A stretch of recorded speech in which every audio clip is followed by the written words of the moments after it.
I'm not shocked anymore by it. It just sometimes saddens me though. And here it is. It says, and once again, it's that whole compliment sandwich, but I feel like she left it as an open face sandwich. She didn't close the sandwich this time. She piled on the I don't like this part. She goes, while I like watching the Channel 6 News at 7, your stupid looking wig is not becoming a Black woman with Black pride. It seems to me you're trying to compete with the white woman sitting next to you for the same wig. I'm sure you can get a better looking wig in the image of a person of color.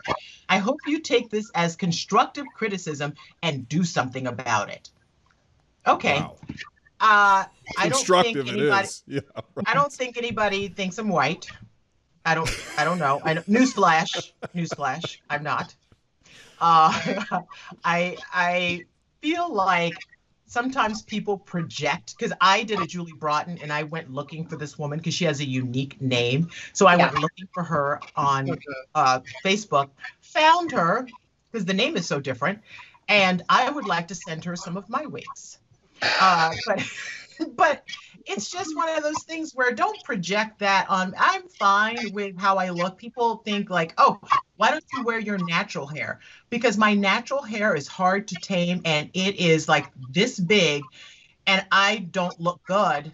Me personally, I feel better with straighter hair, and I'm not going to do all that damage to my hair just to get it straight for you. You know what I mean? Yeah. I'm going to buy wigs and I'm going to protect my real hair. And I don't have a problem with it. And I don't feel like I have a crisis identity that I'm going through.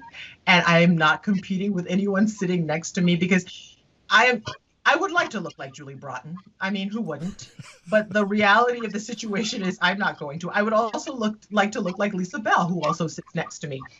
Both beautiful women. And it's just crazy that Matt, my wig is your skinny suit. Like people always go after you for your skinny suit. My wigs are the thing, and I make no apologies for it. And 20 years ago, if this were 20-year-old or 20-something-year-old Ginger, oh my, that would have sent me into a stupor. I mean, I didn't wear wigs when I was in my 20s. But it's something that would just really hurt your feelings. And it would send you into like, well, what's wrong with me? And you just start to question everything. And people don't realize the power of their words when they send things like that. The fact that she started with "you're stupid." Yeah. It's like, first of all, don't insult her. She didn't do anything. She's a wonderful person. She's a wonderful wig.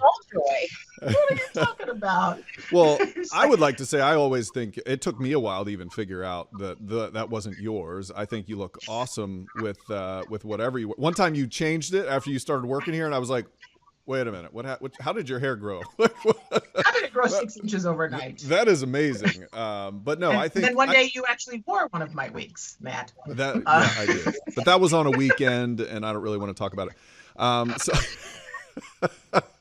But no, I think that that one got extra personal. It felt like just that's outside of like, I don't like your fashion. Like she was acting like it was something offensive to your culture, which just seems ridiculous to me. And it's so, anyone who knows me knows that, oh my God, whatever. I mean, I would rather she called me just fat, and I would have been fine with that, as opposed to just attacking me for not being something she thinks I should be.